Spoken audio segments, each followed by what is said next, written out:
ассалому алайкум дӯстони азиз, умедворам шумо хуб ҳастед. бар ҳамаи шумо саломатии хоҳон ҳастам. имрӯз душанбе 8 июл, $100 баробар ба 1067 сомонию 51 дирам ва 100 евро баробар ба 1155 сомонӣ. дӯстони азиз, мисли ҳар вақта хоҳиш мекунем ки дар видео якта лайк монед, ба канал подписатсия кунед. аз шумо чизе намеравад, фақат ҳамин як лайку як подписатсия, ягон ҷои шумо кам намешавад. ва мегузарем ба курси рубл. 1000 рубл ба 120 сомону 40 дирам баробар аст. ҳар он чизе ки ҳаст мо бо тариқи Бонки Миллии Тоҷикистон бар шумо хабар дода истодаем.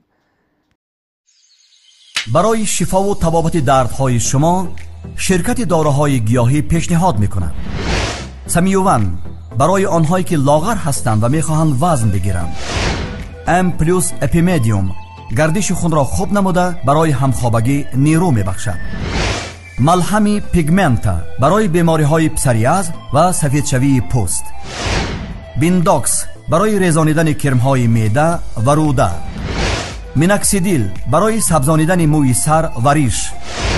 کرم فریک برای دراز نمودن مهلت همخوابگی.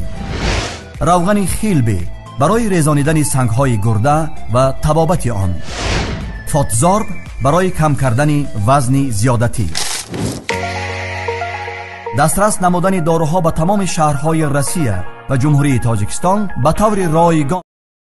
و کسانی که در جمهوری قزاقستان هستید، 1000 تنگه پول قزاقستان با کورس تاجیکستان برابر با 23 سومانی و 83 دیرم را تشکیل میکند. و کسانی که در جمهوری ترکیه کار و فعالیت دارند، 100 لیره ترکی برابر با 37 سومن و 1000 لیره ترکی برابر با 377 سومن و 12 دیرم را تشکیل میکند. خاطر رسان میکنیم لایک و ابونه شدن را فراموش نکنید.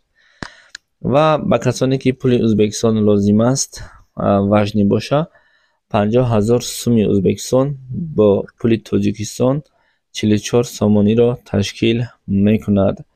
و کسانی که در جمهوری خیتای هستید و کار و فعالیت دارید، اگرچه بر شما لازم هم نیست اما ما نوار کردیم، 100 یوان برابر به 151 سومانی هست. خدا نگهبان شما. انتظار خبرهای دیگر باشید.